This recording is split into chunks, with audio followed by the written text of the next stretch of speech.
Party अध्यक्ष YS Jagan Mohan Reddy ने विधायकों और एमएलसी को संबोधित करते हुए स्पष्ट दिशा निर्देश दिए। उन्होंने सदस्यों को निर्देश दिया कि वे विधान परिषद को एक मंच के रूप में उपयोग करें और तथ्यों व साक्ष्यों के आधार पर 18 महीने पूरे कर चुकी एन चंद्र नायडू के नेतृत्व वाली तेलुगु देश पार्टी गठबंधन सरकार की विफलताओं को उजागर करें।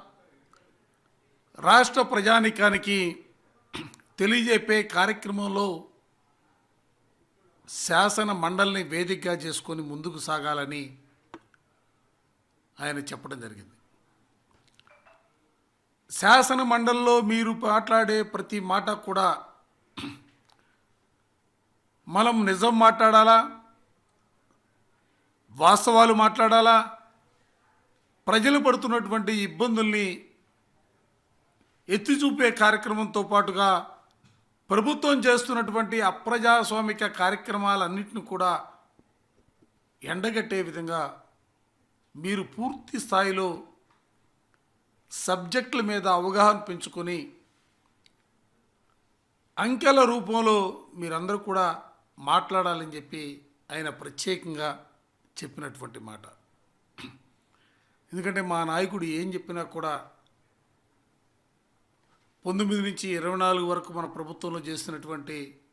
ప్రజాహిత కార్యక్రమాలు, ప్రజా సంక్షేమ కార్యక్రమాలు, ఈ 18 నెలల కాలంలో ఈ కూటమి చేస్తున్నటువంటి అప్రజాస్వామ్య పోకళ్ళు, ఘోరంగా వైఫల్యం చెందినటువంటి శాంతి భద్రతలపైన, అన్ని రంగాలకు సంబంధించి ముఖ్యంగా విద్య, వైద్యం, వ్యవసాయం, మహిళలు, పారిశ్రామిక రంగాలు, మిగతా అనేక రంగాలకు సంబంధించి ప్రభుత్వం వైఫల్యం చెందినటువంటి పరిస్థితులు కూడా ఎత్తి చూపాలని చెప్పి ఆయన మాకు చెప్పినటువంటి మాట. దీంతో పాటుగా ఈ మధ్యకాలంలో ప్రభుత్వ వైఫల్యాలని